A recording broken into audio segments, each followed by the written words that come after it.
Perfecto, bueno, vamos a... Entonces dice, la condición borromea parte de que una de ellas, una de las consistencias, está articulada a la otra, pero aquí ambas usando sus esperables agujeros bajo un formato especial que no es, no obstante, no olímpico, dejando más libre a la tercera, al otro, al que teóricamente está en el medio, sin que se haya dado una total fusión entre todas ellas.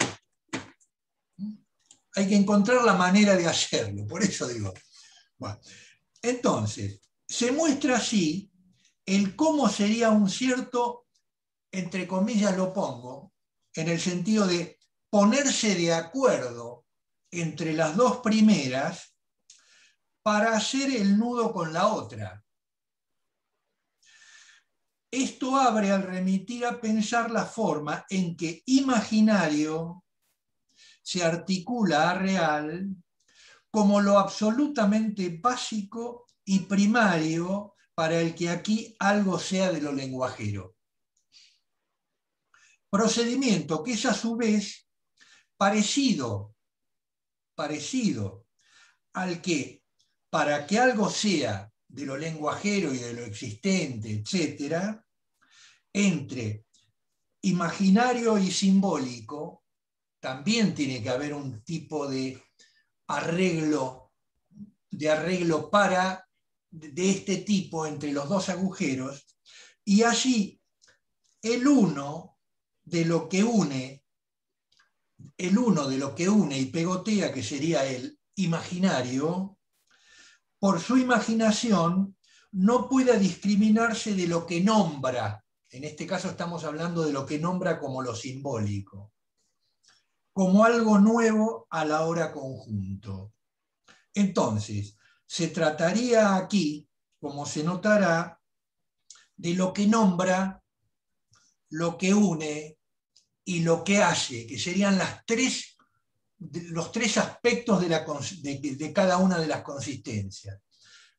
Un aspecto es lo que nombra, un aspecto es lo que une y un aspecto es lo que hace, en donde cada uno adquiere su forma de ser, pero en el nudo ya formado. Y ahí viene el nudo ya formado, y entonces plop, ¿no? Se hace un plop ahí. Intríngulis de eso de lo que tienen de verdadero, que no aparece sino en el momento en que precisamente aparecen para que sean reales. Si no es todo una chiripiorga esto. Se ubicará aquí al misterio del primario uso del ser para que algo sea. Lo que quiero decir es esto, a ver si podríamos juntar un poco con lo que veníamos planteando. Tienen que encontrar las dos consistencias fundamentales que están en el extremo, la manera de unirse, pero que no sea olímpica, que no sea holofraseada o que no sea de fusión, que sería la manera olímpica de funcionar. Entonces, ahí es donde yo digo que se tienen que poner de acuerdo en una manera de unirse. ¿Para qué? Para que también con la tercera, y en este caso compliquémosla, porque no es solo la tercera, es con la cuarta. O sea, a esta cuestión, que es primariamente borromea de 3, Lacan en el 23 ¿no? va a hablar del nudo de 4. ¿No? Es decir, que es primaria, porque acá estamos haciendo los pininos de lo que es lo borromeo, que es partir del 3. No podemos partir del 2, tenemos que partir del 3. Entonces, ¿cómo hacemos la unión partiendo del 3? Esta manera, que es la manera borromea. Pero en realidad partimos del 3 para darle lugar realmente al cuarto, que sería al nombre del Padre, digamos, en última instancia. Que es el seminario 23. ¿No? Que es el nombre del Padre, que es donde realmente se arma el banquito, o el banco, o la silla de 4 patas, donde se sostiene lo neurótico. se sostiene lo humano, lo neurótico en general. Acá en este seminario empieza con Pero tengan en cuenta esto, que la cuestión de la unión, de la operatoria borromea, parte del 3, pero en realidad para llevar a la cosa de que esta condición borromea tiene que trasladarse también al cuarto. En el cuarto, ¿cómo sería? Estas dos consistencias, imaginario y real, están unidas por el S y el nombre del padre. Entonces, pero en forma, los 4 hacen la cadena borromea. Claro. Bueno, pero no nos anticipemos, quedémonos acá para que por lo menos entendamos esto, porque si no, viste, complicamos mucho. Digamos, lo importante, volviendo a la clase, es este tema de entender lo borromeico como un modo de anudamiento, que además es lo que decía Osvaldo, es en simultáneo, ¿no? Se advienen, correcto, no te ves, Osvaldo. Advienen digamos, las 3 consistencias anudadas en forma simultánea, ¿no?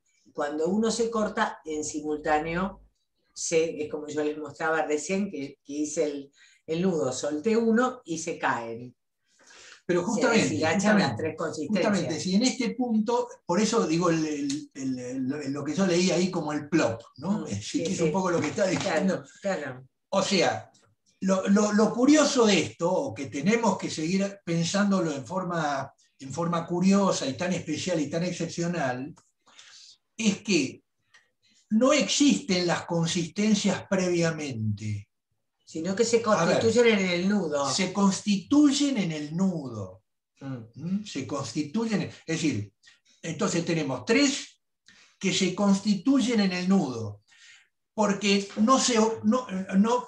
finalmente no se va a cumplir esa condición borromea que tenían los borromeos, que decían que cuando uno se va, se deshace el nudo. Pero acá no va cada uno, sale imaginario por un lado, real por otro y simbólico por otro. Sí. No, real, simbólico, imaginario son real, simbólico, imaginario cuando el nudo está constituido.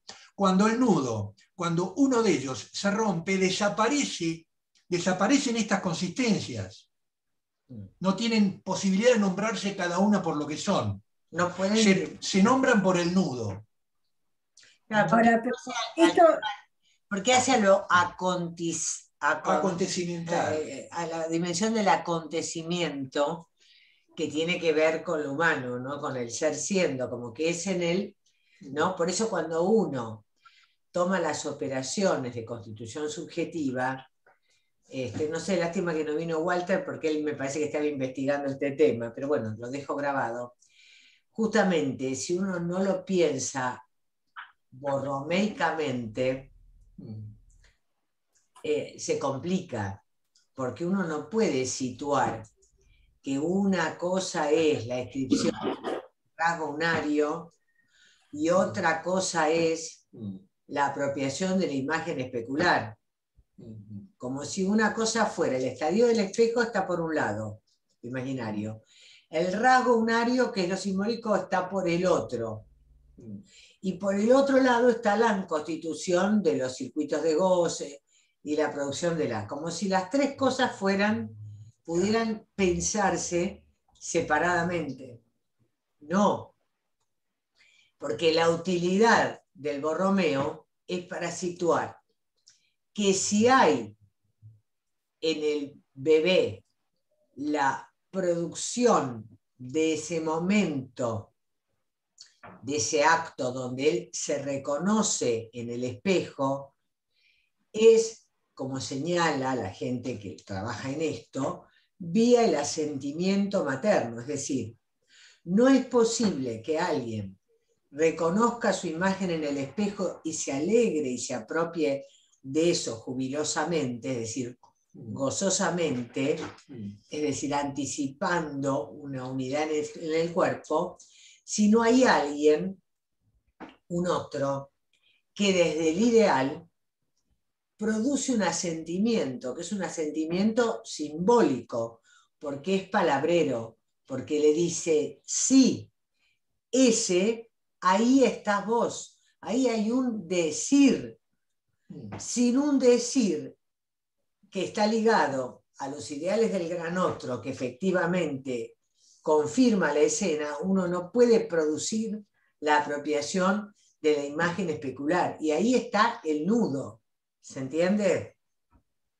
Esto les pido que si no lo entienden, lo vuelvo a decir 400 veces, pero es fundamental para los que trabajan, porque claramente, una vez que, es lo mismo que con la posición sexuada, digamos, ¿no? No es que alguien dice, bueno, yo voy a ser hombre o voy a ser mujer, qué sé yo. Se produce inconscientemente una apropiación de una identidad, de un nombre, y eso va a precipitar en un anudamiento, donde, bueno, resulta que yo me voy a ubicar en un costado donde simulo serlo, se planteo tenerlo, con todas las consecuencias que eso implica en relación a los ideales, al lazo social, a la contemporaneidad, las marcas de época, al decir, ¿no? Al decir, a lo simbólico en el momento, etcétera, etcétera. Por eso, digamos, allí precipita, y cuando esto no precipita hay un tiempo, digamos, muy complicado, muy complejo, que es todo el tiempo tan dramático de la adolescencia como síntoma de la pubertad. ¿Se entiende?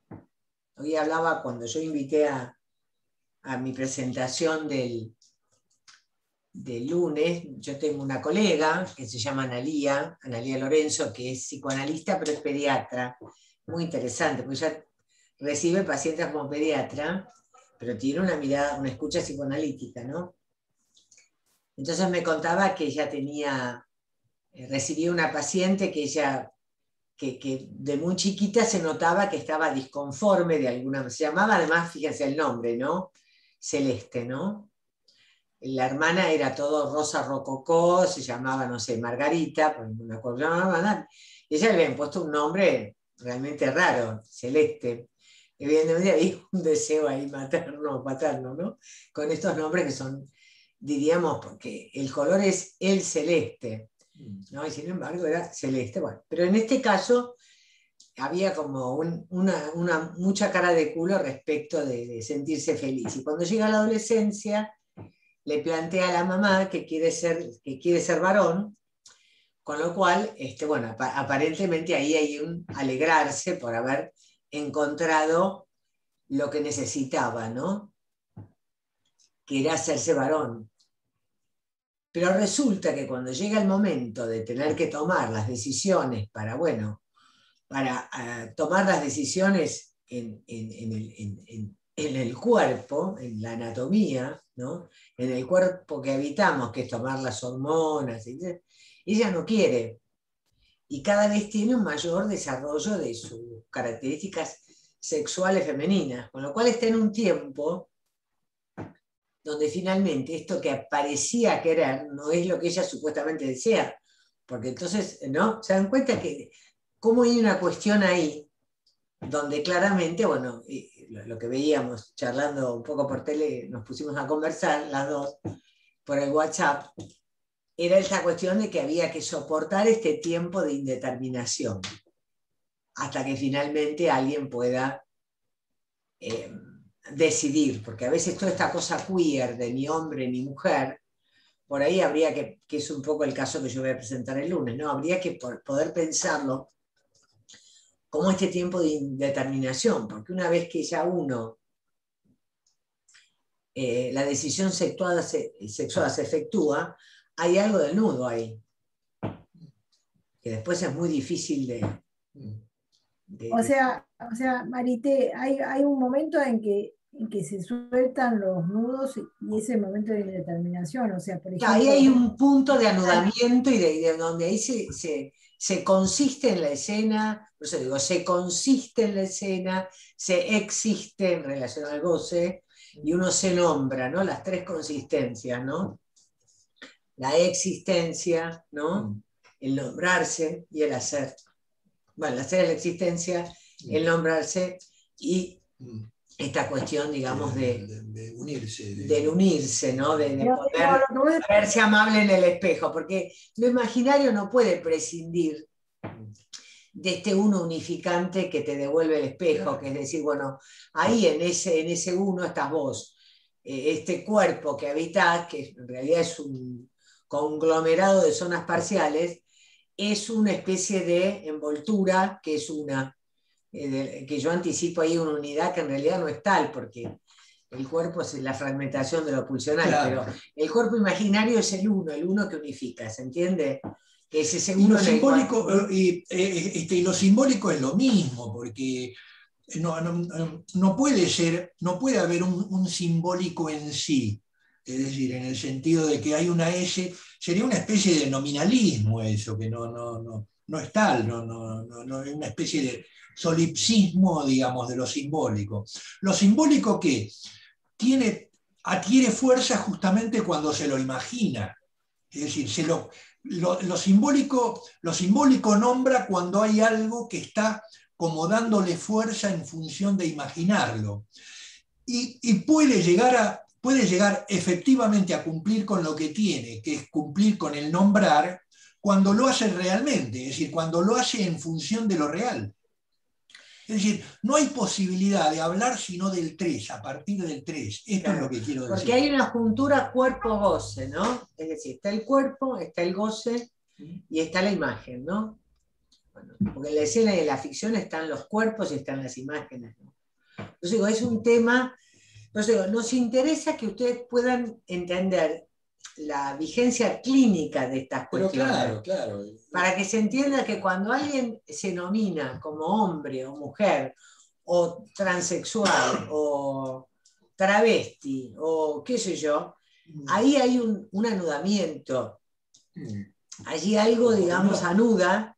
El horizonte es que pretenda hacerlo. ¿No? Porque pareciera que no hay otra manera que funcionar anudadamente en lo que sería el lazo social, si no sería una torre de Babel insoportable, digamos, ¿no? Por eso digo que pero la pregunta mía es, ¿hay algún momento del análisis donde se desanuda para volver a anudarse de otra manera? Y no sería bueno. No se puede. No, tampoco. Por eso, bueno, lo que pasa es que es el tema del cuarto nudo. Yo creo pero es que tiene que ser así, porque me parece tonto lo que voy a decir, pero me parece obvio. Si hay un momento en donde algo se anuda, es contrario y real a pensar de que hay momentos en donde algo se desanuda. Momentos. ¿Se entiende? Tiene que haber un ida y vuelta en esto. Esto es fundamental. Algo tiene que caerse, por eso los momentos de angustia, digamos, de desestabilización, pero que son, digamos, no permanentes, porque si realmente desestabilización es una cosa. Claro. Yo no pensaba que sí, en esos momentos justamente de angustia, que algo parece que se desanuda, claro, en cuanto uno empieza a hablar, empieza a volver a hablar. Justamente, es que acá lo que tenemos que ver, es esto del seminario 15, ¿no? Digamos, acá lo que tenemos que ver es la cuestión acontecimental, la cuestión del acto. Es decir, hay un momento en donde se anuda en términos de acto, y entonces tiene que haber un momento en donde algo esté desanudado. Es decir, es indudable, hay también un acto ahí. Claro. Muchas veces en la escena onírica, por eso los sueños son tan interesantes, porque son locos, se rompen todas las ficciones, se rompe el principio de realidad, ¿no es cierto? Y sin embargo, en el decir del sueño y el trabajo sobre el sueño, seguramente eso que está todo deshilachado se vuelve a anudar, siempre con un resto del ombligo de lo importante. ¿Se entiende? Que hay cosas que se van anudando y cosas que se van, ¿no? Porque lo peor sería, como veíamos en el caso de ayer, tuyo, Delfina, cuando frente a la imposibilidad de apalabrar y de la escena analítica ir tramitando lo desanudado, lo complejo, lo que no está de alguna manera sostenido, la persona, digamos, pasa al acto o está en acting, ¿no? Como en el seminario de la angustia, ¿no? Rechaza la escena analítica y entonces pasa al acto o está en acting y de esa manera nunca termina de estabilizar. Pero justamente, ¿no? Este es un poco lo que vos decías, Patricia. Justamente, vos nombraste la angustia, porque justamente la angustia, ¿qué? La angustia es un sentimiento, digamos, en el sentido de que te toca en términos de verdad al cuerpo, en términos de que es algo que está ubicado entre lo imaginario y lo real. Es decir, la angustia está entre lo imaginario y lo real. Está esperando ser constituida desde el nombre del Padre y desde lo simbólico. Claro. ¿Se entiende? Es un momento en donde es un momento absolutamente sentido, en donde yo diría que el existente ahí, digamos, realmente se da cuenta que está existiendo, digamos, en una forma, pero ¿de dónde se agarra? ¿No? En función de lo que está sintiendo es él. lo verdadero. Esa es la angustia, eso es lo verdadero. Esa es la certeza de la angustia. Y lo que no engaña, por eso no engaña. Perdón. No, que por ejemplo, no sé, ahora estoy inventando, pero que un analizante en un momento desvela o descubre, por ejemplo, no sé, la infidelidad o algo que para él era inconcebible, o sea, en cuanto se devela o se presenta algo de eso que irrumpe y se produce una angustia, se le mueven todas las casillas, digamos, se le trastocan todos los lugares donde estaba parado. ¿no? Totalmente, totalmente, sí, sí, sí. Y que justamente este es el punto, porque vos, en ese sentido, por eso digo que la teoría de los nudos, por eso en otro seminario, Lacan va a escribir en el nudo Borromeo inhibición, síntoma y angustia. ¿no? Por eso digo, nosotros estamos haciendo como, bueno, por ahí una mezcla, pero bueno, de alguna manera tampoco uno se va a remitir a leer a la letra sin hacer estas cuestiones clínicas. Que son a la letra. Porque esa es la letra, porque realmente el punto, Lacan va a decir, hay inhibición cuando hay una proliferación imaginaria, ¿no? La angustia la va a situar justamente en el campo de lo real, ¿no? Y el síntoma en el campo de lo simbólico, ¿no? Porque el síntoma va a ser después en el último Lacan el síntoma, es decir, es ¿no? un nudo, es decir, el síntoma también es un modo de anudamiento, ¿no? De saber hacer, no sin haber atravesado la angustia que supone realmente un punto de desanudamiento, de anodamiento, ¿no? Porque a veces puede predominar la angustia que permite, digamos, si uno la traspasa, cierta posibilidad de avanzar en apalabrar lo real, ¿no? El apalabrar este goce que nos conmociona, o puede dar lugar a la inhibición, aquel que entonces, frente a esto que lo angustia, produce una proliferación imaginaria que le impide, digamos, parar, que lo aplasta, ¿no es cierto? Pero eso digo como uno convoca y uno, cuando estamos en los espacios de pensar la clínica, esta necesidad, cuando uno escucha esto que Lacan dice que la angustia tiende a pasar al acto, ¿no? Es decir, una manera de hacer con la angustia es el actuar, pero el actuar desanudado, que es el acting, o el pasaje al acto, ¿no? El pasaje al acto realmente es una caída, ¿no? Una caída, ¿no? Algo, finalmente es el plop, ¿no? Es decir, uno, frente a esas dos cuestiones, pide hacer entrar al caballo en el picadero y pide, digamos, que en transferencia no se pueda apelar a lo simbólico, apelar al síntoma, apelar a la palabra, para saber hacer anudar imaginario y real, que es el cuerpo y goce, es anudar cuerpo y goce. ¿No? No sé si se entiende algo o estamos o te confundimos más de lo que queremos aclarar, uno nunca sabe. Vamos articulando varios conceptos que van dando vuelta por ahí, digamos. Está bueno. Yo creo que hay que seguir, porque no me interesa una cuestión escolar o de discurso universitario. Porque otra manera de hacer esta lectura es que yo les diga, bueno, en este punto el doctor Pirucho desarrolló esta tesis doctoral que presentó en la École Lacanienne de no sé cuánto. Y Pascual hizo tal desarrollo, ¿vieron lo que es el discurso universitario? Las referencias bibliográficas. Bueno, yo fui acá y tuve que buscar todo en el Google, todo académico. Todo. ¿Dónde está lo que usted dice? Vengo y entonces yo les cuento. Y a ustedes no les sirve para nada, porque, digamos, el problema es que hace uno con ese tipo, que uno se da cuenta que está en un acting, que está a punto de estrangular a la mujer. ¿No? Ahí está el pasaje al acto porque hay preso, bueno, se va a quemar el rancho, se va a pudrir todo. Bueno, uno está en ese problema.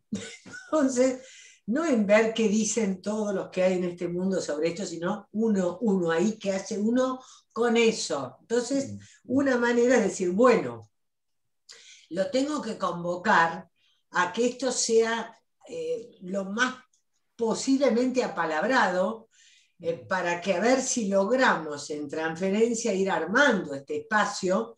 La transferencia sería el espacio propiciatorio del anudamiento que estabiliza, porque anuda síntoma y fantasma, ¿no?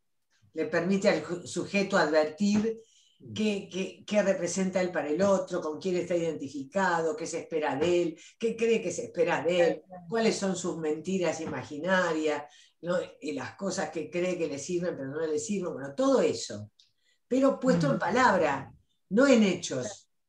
No somos ahí como los romanos. Pero, por ejemplo, no, pensaba que ayer tengo una paciente, una joven que fue drogadicta, adicta bastantes años, bueno, ahora está, no digo que lo deje de hacer, digamos, pero bueno, ella, por ejemplo, nunca habla de sus relaciones con los hombres o con las mujeres, no sé, porque ya es como medio caótico, ¿no? La manera en que se juntan los cuerpos, ¿no? En estas situaciones medias. Y entonces yo le decía, bueno, pero contame exactamente cómo era esa relación con un novio que había tenido, que después tuvo un brote psicótico. Y de golpe dice, sí, bueno, terminábamos de coger y me pegaba. Y yo, ¿cómo te pegaba? Sí, agarraba, tiraba el celular por la ventana, me pegaba, rompía un vidrio. Y estas cosas, lo increíble es, ella no digamos, lo tomaba de manera tan natural que nunca había hablado de estas cosas. Y de golpe yo le empiezo a decir, ¿pero cómo? Tiraba el celular por la ventana. Sí, tiraba el celular por la ventana. Y recién cuando lo empezaba a decir, se daba cuenta de la locura que pasaba en esa relación. Pero hasta no decirlo, parece como que está todo en una especie de nebulosa. Que no se reconoce que es un hacer que tiene algo que lo ordena, que es la palabra. O sea, la verdad la palabra es impresionante, cómo ordena algo de ese hacer, ¿no? Por eso es la cura por la palabra y por eso la verdad de esta cuestión divina es este tema de justamente anudar imaginario, es lo que dice Osvaldo, imaginario y real. Vos fíjate, eran tipos, mirá lo locos que están, por eso el tema de no hay relación sexual y el amor supliendo la no relación sexual, porque justamente hay un punto donde claramente, digamos, si no hay algo, digamos, que anude, digamos, la brutalidad del goce, ¿no? Con esta cuestión, digamos, bueno, de poder gozar del cuerpo y de poder, digamos, construir a su vez, es decir, esta cuestión del amor en el tema de construir una escena, ¿no? Una escena, un encuentro, la promesa de un goce, el poder gozar o no, o producir o no síntomas en relación al goce allí, y el tema de poder soportar la terminación de esto, ¿no? La detumescencia, ¿no? El orgasmo. Entonces el señor seguramente con la detumescencia se volvía loco. Agarraba y...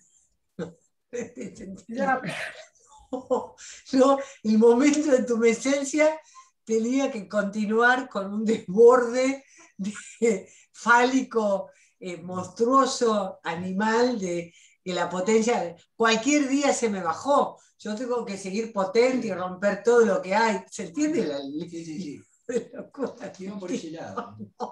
Entonces, pero lo que pasa increíble es que no, hasta no hablarlo no se daban cuenta claro, de la pero no se locura. daban cuenta, ahora se dan cuenta cómo el amor, que el amor tiene que ver con un decir en tanto que acontecimiento, porque el amor no es el amor del culebrón y no, es el decir.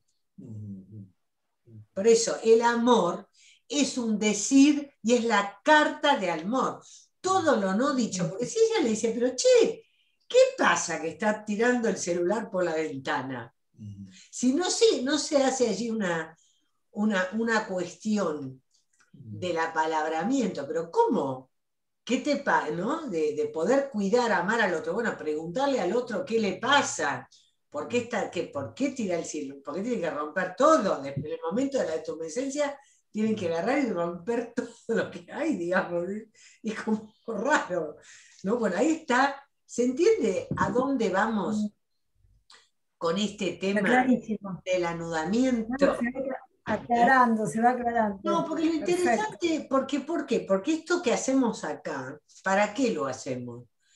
Para ver cómo uno, digamos, para entender, por supuesto después, no en el momento generalmente, en el aprecu, de qué se trata lo que hacemos y por qué es eficaz y por qué es el talking cure, por qué es la cura por la palabra, porque el famoso talking cure freudiano y el hacer consciente lo inconsciente freudiano termina siendo, en el momento de concluir, este tema de apelar a la cuerda de lo simbólico para anudar imaginario y real. Porque efectivamente, si la cuerda de lo simbólico es una locura, el mundo y todo lo que nos rodea.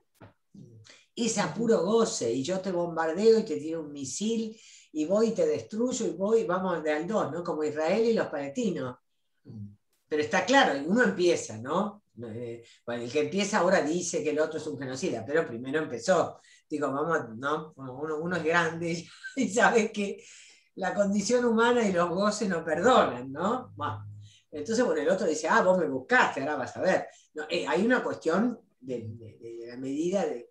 Por eso digo, hay un tema donde la cuestión, fíjense, ayer escuchaba por la radio un rabino, ¿no? Y el tipo decía que Golda Meir había dicho una frase que me pareció descomunal, que la guerra iba a terminar en el momento en que, claro, pues está todo el odio, ¿no? El odio, y mucho más el narcisismo, la pequeña diferencia entre los pueblos que poblaban la Palestina, ¿no?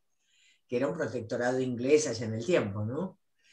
Entonces, cuando se le concede el territorio a Israel, bueno, aparece la dimensión del odio exacerbado. Ella dice, la guerra se va a terminar cuando el amor que tengan por sus hijos supere al odio que nos tienen. Pareció una cosa descomunal. Porque es así, ¿no? Cuando uno es capaz de que el odio quede superado por el amor, siempre el amor, el amor tiene una cuestión en el campo, digamos, de la verdad, en el campo de la castración, en el campo de, digamos, de ubicar una dimensión más ligada a lo que podríamos llamar el goce por la vida, ¿no? Mientras que por eso el tema, por eso acá Lacan acá se va a cagar de risa de la pulsión de vida y la pulsión de muerte. Así que los pobres analistas no entienden un carajo cuando hablan de pulsión. Lo dice él acá, ¿eh? Sí, no lo dice Osvaldo, porque si tal vez lo digo yo que dice Lacan, porque si no Osvaldo dice, miren que esto lo dice Lacan, no lo digo yo.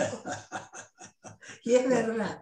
Y ahora se los voy a leer. Eso del amor que dice Meyer se aplica a todos los políticos en sus actos, digamos. Exacto, porque están más ligados al tema de crear un enemigo y construir poder creando odio hacia el otro, porque uno lee, qué sé yo, es así en todos los partidos, uno va al partido, ¿no? Yo por curiosidad, entonces uno va yo amo a, no sé, Pirucho. Entonces, amar a Pirucho es odiar a José. Sí, sí. Porque no es que Pirucho te cuenta, mirá, yo voy a hacer esto, soy un genio, quiéranme a mí. No. La condición de amar a Pirucho es odiar a José. Sí, sí, sí. Entonces, flaco, pero no me interesa. Yo, qué sé yo quién es José. No, no me importa, joder. Bueno, no, tenés que odiarlo para quererme a mí. Sí, sí. No, flaco, Claro. no me importa. Porque a mí lo que me importa tiene que ver con mis problemas. Hoy es el COVID, la pandemia, que no estamos funcionando. No me importa que tengo que odiar a quién. Tengo que ver si predominara el amor, Sí. en el sentido de decir, bueno, acá lo importante es cómo sobrevivo, cómo mis hijos sobreviven, cómo zafamos de esto. Claro. No me importa no, si yo destruyo, porque por ahí lo destruyo al otro y el problema sigue estando. ¿Para qué quiero? Sí. No, por eso digo el 2 Mm. y el tema del 3. ¿No? El odio funciona muy. Por eso no sirve el tema de pulsión de vida o pulsión de muerte, sino situar la dimensión. Por eso el tema del amor, en la cuestión del nudo, ubicando justamente un salir de la dimensión dual del narcisismo, donde es yo o el otro, ¿no? Por eso el amor te salva cuando no es el amor narcisista. ¿Entiendes? Marité, Ah, ¿cuál es en lo borromeico? Sí. ¿Cuál es la diferencia entre que el que anude sea lo simbólico o el que anude sea lo imaginario? yo creo O que. estoy preguntando cualquier cosa. No, perfecto, porque acá en la clase. Algo Yo les digo mi versión de. Claro, porque esto es lo que va a decir en esta clase. Por eso. Claro. Yo creo que él, lo que trata de situar, él va a decir que él va a proponer al amor, anudando real y simbólico, para explicar la función del amor como lo que suple o lo que da la posibilidad de encarar la relación sexual que no hay. Yo creo que él hace este distingo, pero no es porque él considere, porque si no la solución del análisis sería el amor ¿no? Claro. Trabajar desde el amor del analista, no es claro. eso, no. Yo creo que hay que entender esta clase así, por eso me viene bárbaro tu pregunta, te agradezco, Sandra, porque él va a ubicar la verdad que hay en este amor divino, porque en la religión el amor de Dios, sí.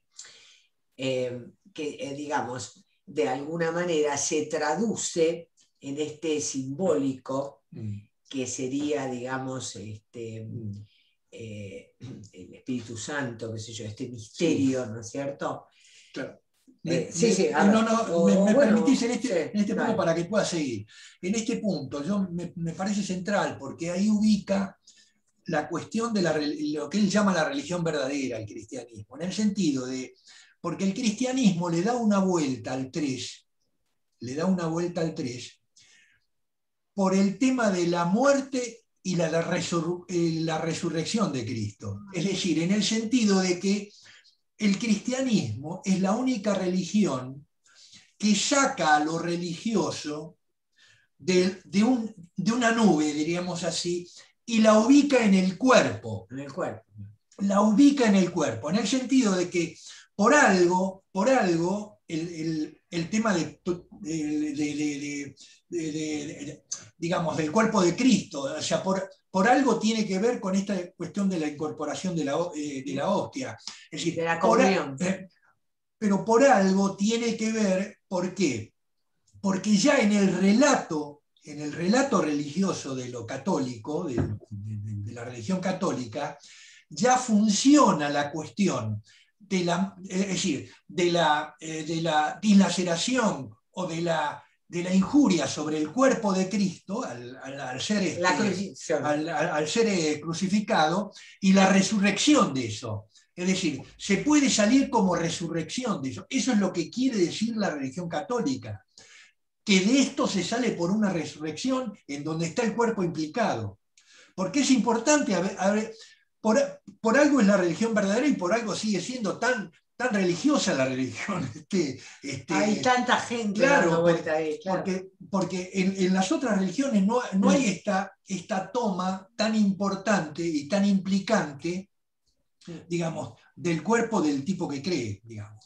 Claro, porque en última instancia, digamos, lo que aparece siguiendo, digamos, yo creo que por eso digo, hay que ver el que anuda, a qué se refiere respecto de a qué discurso Lacan quiere de alguna manera aludir con el nudo. Una cosa es pensar el discurso religioso, ¿no? Y cómo funciona allí Claro. lo imaginario nudando.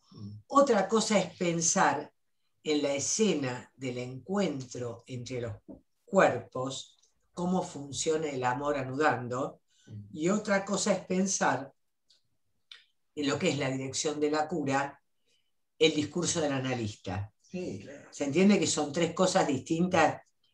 Me parece que son tres temas, ¿no? El discurso religioso y la verdad que porta, el amor anudando y posibilitando esta relación sexual que no hay, este encuentro. Por eso creo que hay un seminario de Lerner que me parece interesante, que ella toma un momento de concluir y que ella propone, que al final parece que Lacan plantea que hay transitoriamente relación sexual en el sentido de que puede haber un salir de este malestar estructural del desencuentro entre los sexos. Y yo creo que es por la vía del amor, ¿no? Es decir, como que, Sí, que el amor es lo único que habilita este lazo amoroso, permite condescender pero a cierto justamente, erotismo, ¿no? pero justamente, fíjense de qué manera, por eso decía, que busquemos la manera de ver cómo nos anudamos, se dice una consistencia con otra, sin hacer la cosa compacta de lo olímpico. ¿Por qué? Porque el amor tiene esa característica, que es dar lo que no se tiene a aquel que no lo es, no siendo él tampoco. Entonces, ahí hay un juego ahí en donde está jugado en donde está jugado el agujero, donde está jugado la alianza en la que estamos, claro, que es la alianza central de la incluso el semblante es hacerse pasar por lo que es, porque en realidad no existe la esencialidad de la mujer o del hombre. Es semblante, es una construcción simbólica imaginaria. El semblante es una cobertura simbólica imaginaria de este real, de la anatomía que habitamos y que en los hablantes se divide en dos, porque el falo, ¿no?, va a producir esta bipartición, ¿no? Bueno, sigamos un poco con la clase, ¿no? Porque, bueno, estábamos con el... Yo a las 2 tengo que salir hoy, lamentablemente. Bueno, los que tengan que salir no importa, porque la clase después yo la dejo grabada, ¿eh? Así que al final lo pueden escuchar por el YouTube. Sí. Bueno, siendo entonces a esta cuestión del amor divino, está este tema, digamos, donde justamente, ¿no? La relación del cuerpo, es lo que decía recién Osvaldo, ¿no? En este párrafo, ¿no? Este tema de esta cuestión del amor divino, la relación del cuerpo y la muerte está articulada por el amo divino de una manera tal que por una parte hace que el cuerpo devenga muerte y que por la otra la muerte devenga cuerpo por medio del amor. Es lo que decía Osvaldo, ¿no? Que el católico se hace, en general, la promesa del cristianismo es el reencuentro, ¿no? Es la resurrección, ¿no? Que es la fiesta fundamental del catolicismo, es la Pascua. ¿En qué consiste la Pascua cristiana? En el celebrar la resurrección, es decir, el reencuentro, ¿no?, de los cuerpos, ¿no?, por la vía del amor de Dios. Que allí hay una cuestión amorosa donde Dios nos mató, pero nos promete un más allá de la muerte y en un reencuentro con quienes amamos, ¿no? Y por eso él va a plantear, ¿no?, esta cuestión de la intermediación del deseo, porque él va a decir que el amor de Dios es la suposición de que Dios desea lo que se cumple para todos. Es decir, que Dios nos ama porque nos desea en el punto de que le hacemos falta. Esto es muy importante, porque se imaginan que esta idea de que Dios nos ama y Dios nos perdona es también una manera de ubicar una dimensión deseante, una dimensión castrada del Dios, porque es un Dios que le hace falta que nosotros estemos ahí, ¿no? Para amarlo, ¿no? Él nos necesita y necesita que nosotros lo celebremos a Él. Es muy interesante, para mí es muy interesante, ¿no? Entonces, él va a plantear que de todas maneras esto no está dicho en la religión, ¿no? Y que entonces este deseo de Dios es algo que se expulsa, ¿no? Sí.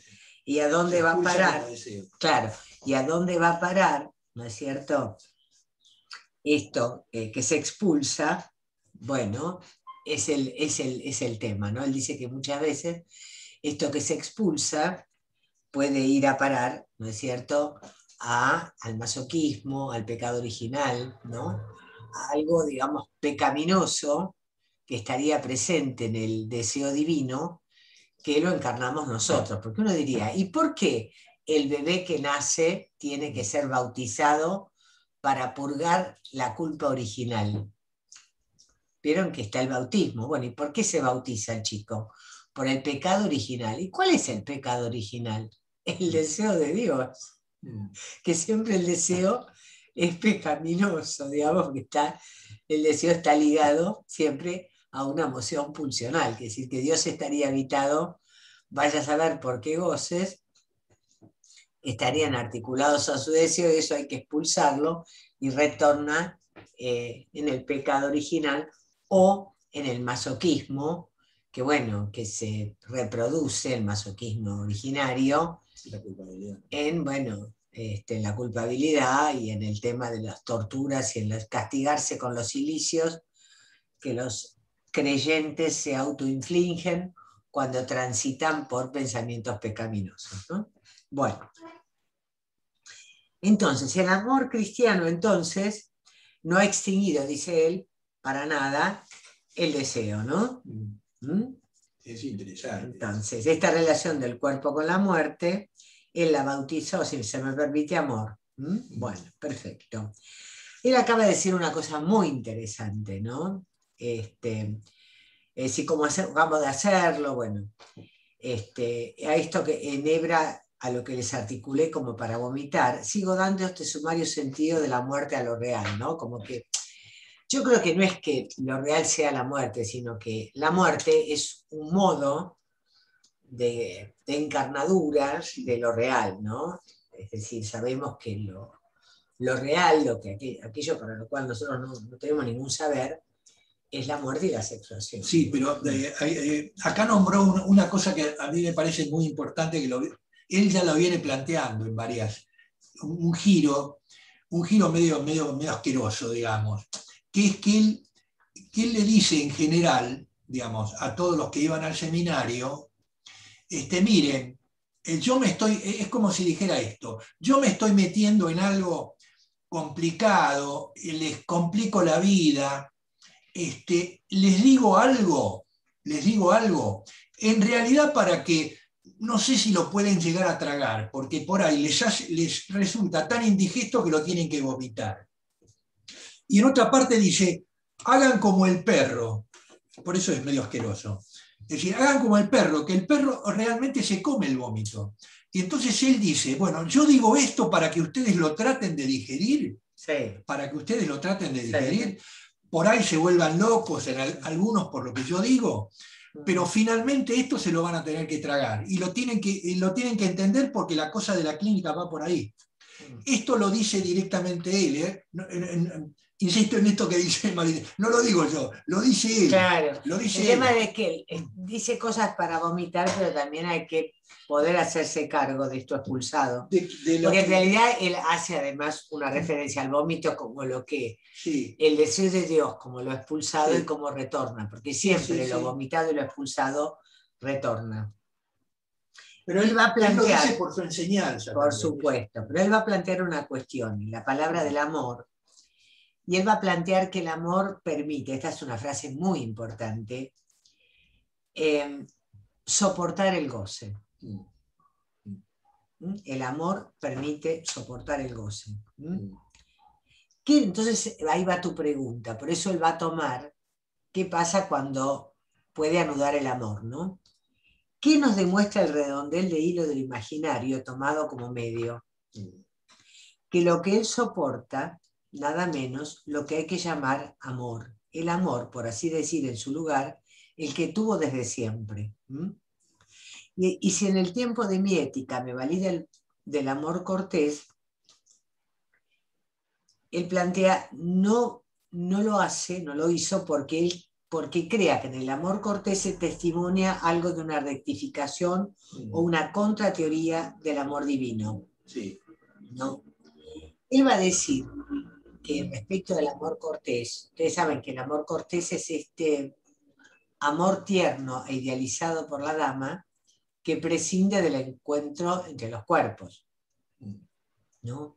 En ese sentido habría un amor que estaría, digo entre comillas, por fuera del campo del erotismo o del goce.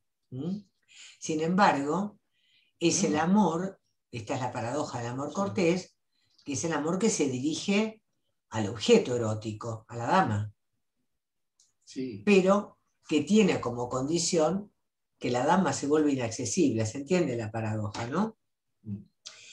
Él va a decir que piensa que aquí, en lo imaginario tomado como medio, está el fundamento del verdadero lugar del amor. Él toma este anudamiento de que sea lo imaginario el que anuda para ubicar, ¿no?, cuál es la función del amor en el encuentro erótico entre los hablantes. Esto es lo que él quiere fundamentar justamente, acá, porque justamente lo dice en este sentido, un poco tratando de responderte lo tuyo, Sandra, porque justamente es muy complicada, es muy por lo llante, que es por lo ansioso, lo agujereado, que es el tema de lo imaginario. Porque lo imaginario es una cuestión que, como tiende él a unir, tiende a confundir y a fusionar, porque necesariamente tiende a confundir y a fusionar. Entonces, como la orden de él es que una, tiene que unir con lo que venga. Y entonces, fíjense, lo imaginario como tal, por eso es que lo imaginario no puede, como tal, no puede estar solo. Es decir, está rodeado de una cantidad múltiple de elementos que son los que están indicados para unir. Porque justamente el amor cortés aparece esa cuestión de esa dama intocable. Pero el tipo es absolutamente procaz con lo que piensa de ella. Son procaces. Son totalmente procaces. Terribles, tanto el caballero como la dama. La dama, hay que ver. El escenario de la ética es un plato. Claro, porque la dama, hay versos de la dama que hay que ver cómo se despacha la mina esta, en serio, es una cosa. Sin embargo, lo hace desde el punto de vista del amor cortés. ¿Pero por qué? Porque en el fondo de toda esta cuestión a todo este barro que busca, ¿no? Es para unir, porque esa es la función de lo imaginario. Que es unificar. Les leo todo este párrafo porque me parece que esto es muy importante, ¿no? Pienso que aquí, es decir, en lo imaginario tomado como medio, está el fundamento del verdadero lugar del amor. ¿Cómo pudo producirse ese desplazamiento fecundo, después de todo, que en el amor cristiano sitúa el amor en el lugar que me parece ser el del deseo? La cosa no fue posible, es lo que Cristo enseña, ¿no? Dice Cristo, imitad el lirio del campo, no teje ni hila, dice, ¿no? Como prescindan de los deseos y solo amen.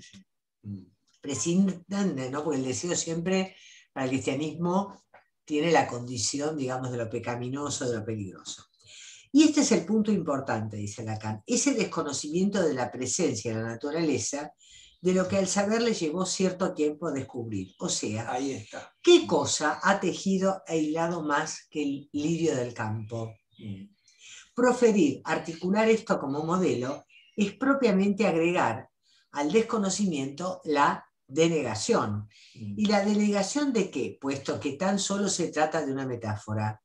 La denegación del inconsciente. Como que el discurso religioso rechaza la dimensión de lo inconsciente, ¿no? Es decir, de lo que el inconsciente teje e hila. Ese saber sin el cual no hay justa situación del amor. Si aquello en lo cual el amor consiste es precisamente decir, lo que decíamos recién, sí, ¿no? Este decir, el amor es un decir que parte, obsérvenlo, de lo imaginario tomado como medio. Lo que hay en el amor cortés es aquello que en Platón todavía permanecía suspendido en lo imaginario de lo bello. De lo bello, claro. Es esto lo que se cristaliza, lo que en el amor como medio toma cuerpo, contrariamente, por así decir, porque todo esto puede articularse. Así articulado por una serie triple de oposiciones a lo imaginario del amor, tal como se articula en el banquete, ¿no? Cosa que merece ser expuesta, sigo leyendo. Si he dicho que el amor divino tomó el lugar del deseo, no vayan a creer que todo esto es muy sencillo, que haya que volverlos a su lugar, a saber, que cada uno retome el suyo. No es esto lo que ocurrió. Si el amor cortés fue, por así decir, vaciado de su lugar, para presidir en el lugar del deseo la ascensión de un amor cristiano, esto no significa que el deseo haya cambiado, fue despedido a otra parte. Fue despedido a otra parte, a saber, allí donde lo real mismo es un medio entre lo simbólico y lo imaginario.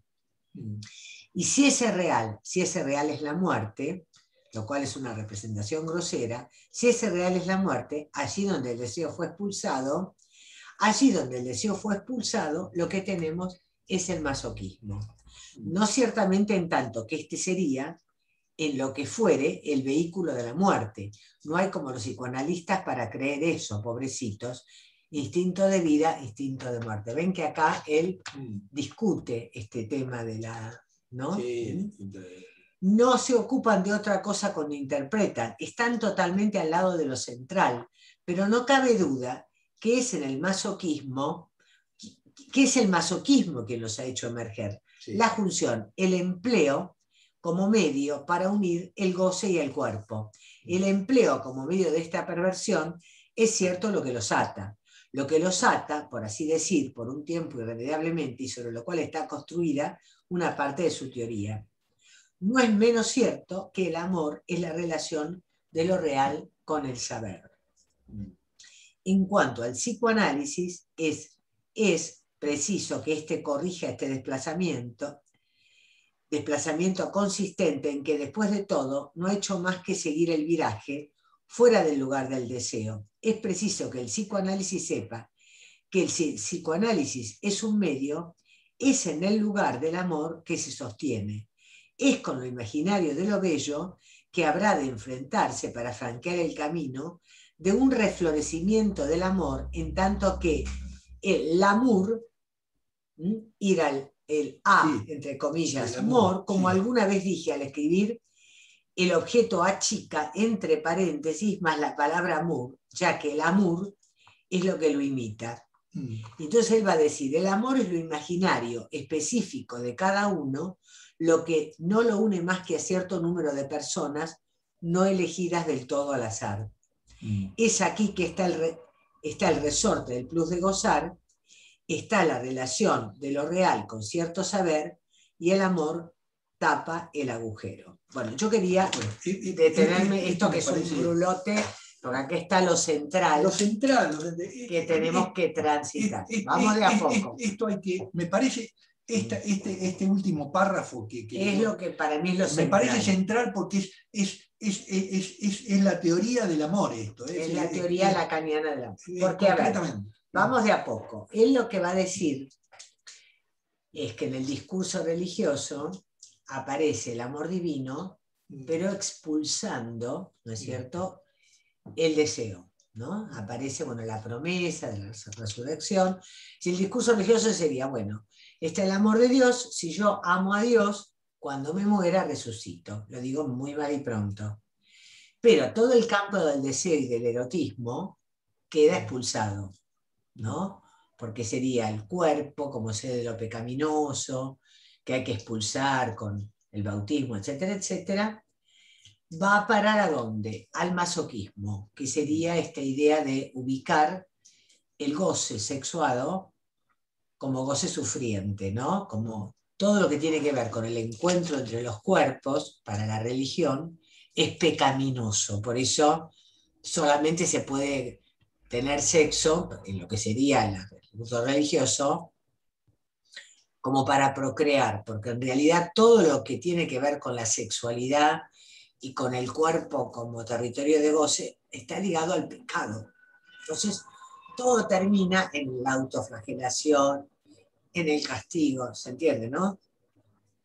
Esta cuestión donde el sacerdote que primero, porque además está toda la perversión, ¿no? La pedofilia, entonces el autocastigo. Entonces él va a situar que esto funciona, el amor así, el amor divino, el discurso religioso. Y él lo que va a tratar de desplegar acá es cómo funciona el amor en el parletre por fuera, digamos, de la religiosidad, ¿no? Como que hay en cada uno la potencialidad de apelar al amor para poder juntar la posibilidad de con otro gozar del cuerpo. Por eso él no permite anudar el campo del goce con el campo del deseo, que es una manera de retraducir la frase del seminario de la angustia, que el amor es lo que permite condescender el goce al deseo.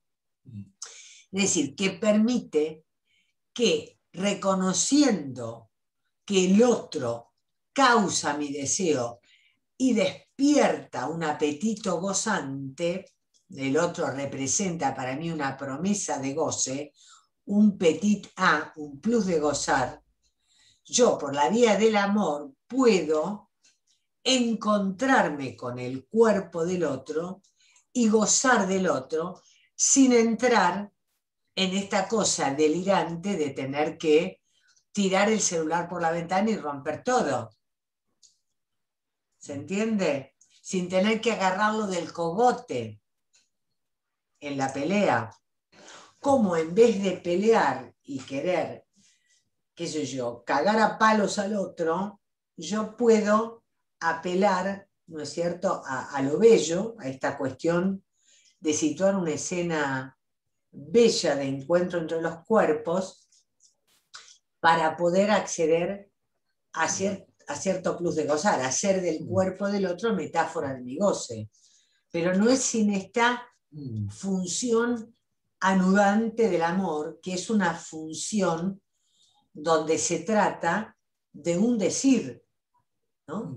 Porque realmente hay allí, por eso está, él pone el muro, porque él dice que está el muro del lenguaje, y está el amor, es decir, al muro le saca la A, el amuro, el amor, la carta de amor, todo esto es un trabajo que Lacan hace en el 20, acá está como comprimido, está muy comprimido todo el seminario 20.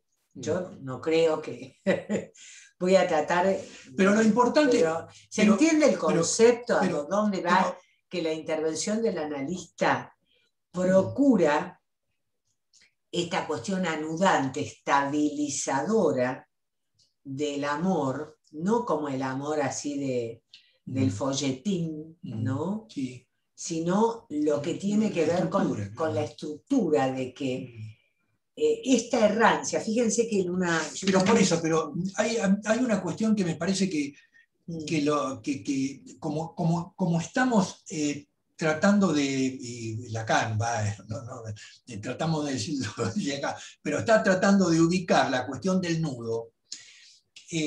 Me parece que lo central, porque ustedes ven cómo va esta errancia de las distintas consistencias, ¿no? Es decir, cómo una, digamos, de alguna manera puede deslizarse a la otra y viceversa. ¿Pero por qué? ¿Por qué esta cuestión de errancia entre las consistencias? Porque son equivalentes, el nudo las hace equivalentes. Entonces, uno no puede caer, insisto en esto, en el nominalismo de que si hay una consistencia es esto que como tal es inamovible esto y, digamos, ya como está nominada imaginario, entonces no se puede mover de lo imaginario. No, lo imaginario se puede mover a lo simbólico y necesariamente está todo esto en lo real. ¿Por qué? Porque lo real es el nudo. Entonces, lo que quiero decir es que hay continuamente una errancia, a medida que uno va hablando y va planteando el discurso, no va haciendo una mezcla insoslayable, un vómito, digamos, no. Está tratando de ubicar las cosas que tiene ese vómito para poderlo pensar. Pero no sé lo que Osvaldo quiere decir, digo, papá, porque si no se van a... Bueno. Es medio complejo. Bueno, Él plantea que no hay una cuestión escolástica, que no es que uno tiene que estudiar una consistencia y uno tiene, todo el tiempo va diciendo, esto es imaginario, esto es simbólico, claro, esto es real. Digo, no puede haber un nominalismo aristotélico, ¿no? Donde una cosa es una cosa, otra cosa es otra cosa. Espérate, dame, porque si no, no te van a entender, Osvaldo. Es muy complejo. Sí. Yo trato de bajarlo un poco para que lo entiendan, si no, no va a entender nada. Bueno. Entonces, lo interesante, porque acá lo importante es que yo quiero situar el tema del amor. Sí. Como ubicando que no se trata, digamos, por eso digo, del amor narcisista, no se trata de la versión del amor como libidinización de la imagen especular y entonces yo amo al otro en lo que el otro tiene de mí. ¿Se entiende?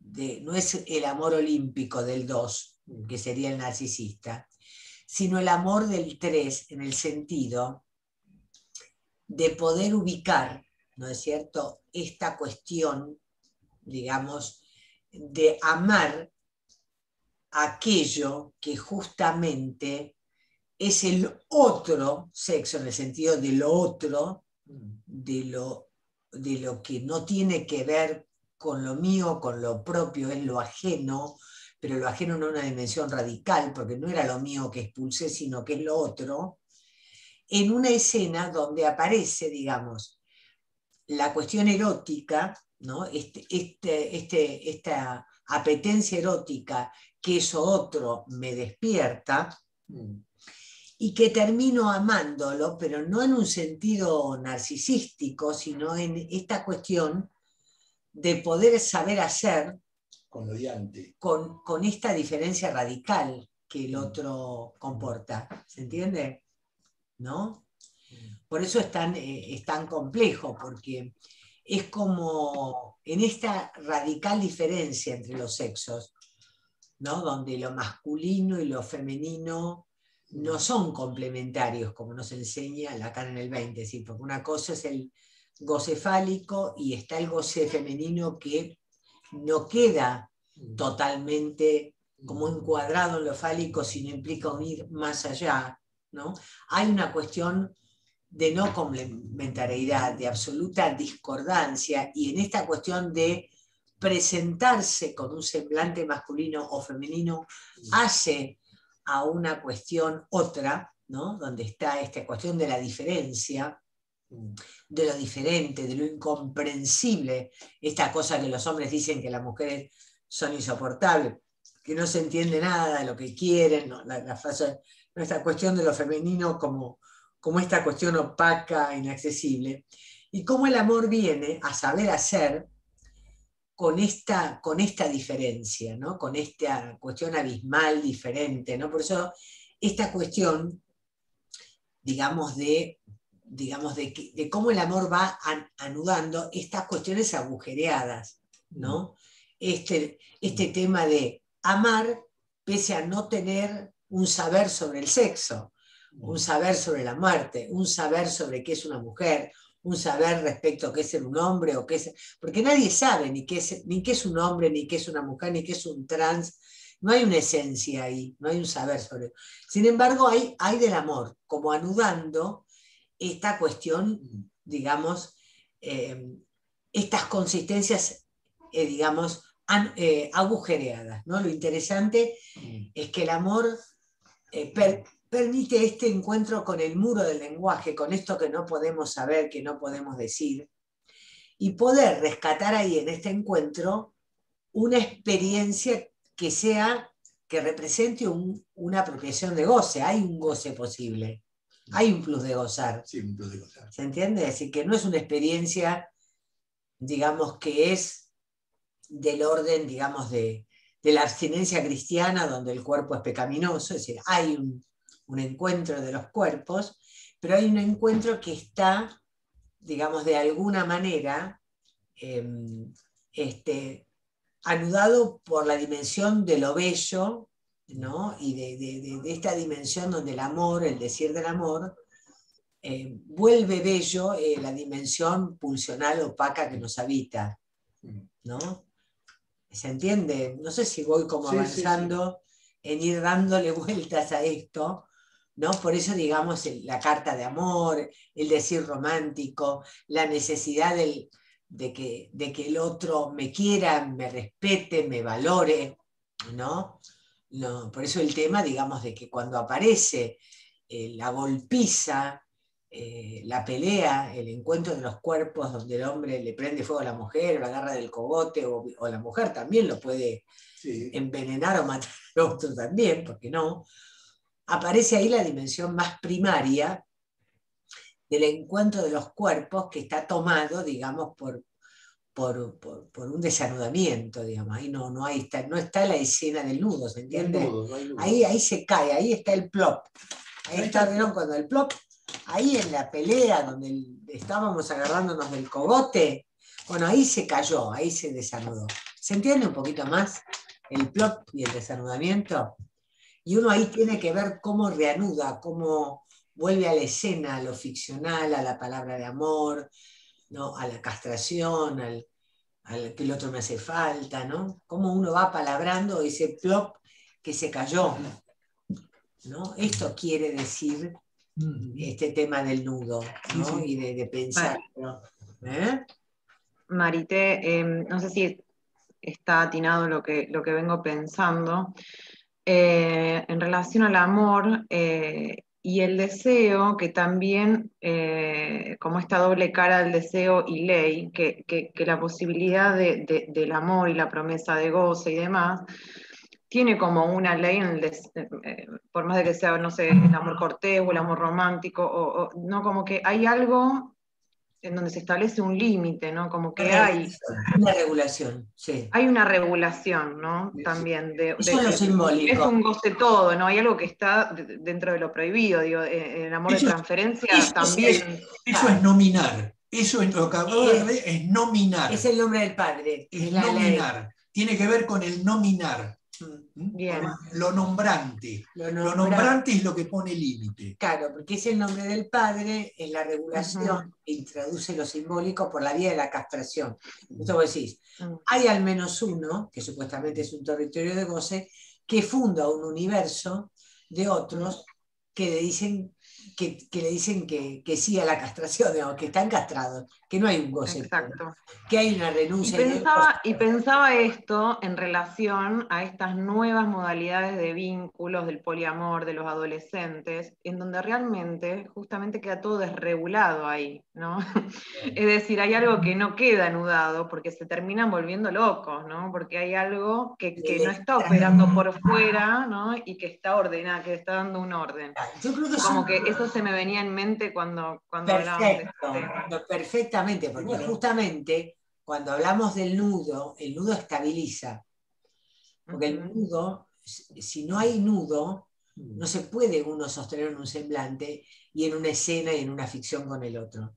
Entonces hay un retorno de esto del poliamor y de que todo sea igual y que no hay ningún cuidado por el otro, no está la palabra de amor, la carta de amor, el compromiso, el cuidado, el respeto, no hay ningún límite al goce, ¿no? Queda todo ahí, Exacto. ¿no? Entonces, cuando no hay de eso, de alguna manera, ¿qué va a aparecer? La dimensión del plot, de la locura, o de la angustia, o de la inhibición. ¿No? O hay de la locura, del desanudamiento, del plot, se va toda la mierda, y esos momentos de locura donde realmente se puede apelar a la droga, ¿no? A veces la alcoholización es para salir de ese impasse, ¿no? Sí. La locura o la angustia, me parece una angustia desorbitante, donde entonces, bueno, que es lo más propiciatorio, el que, bueno, necesita un espacio para hablar de esto porque no lo aguanta más, o la inhibición, que es aquel que se encierra en el búnker con lo virtual, le resta el cuerpo. ¿Viste? Los adolescentes que no quieren saber nada con el otro, porque si es para esto, yo me quedo en mi casa con la televisión.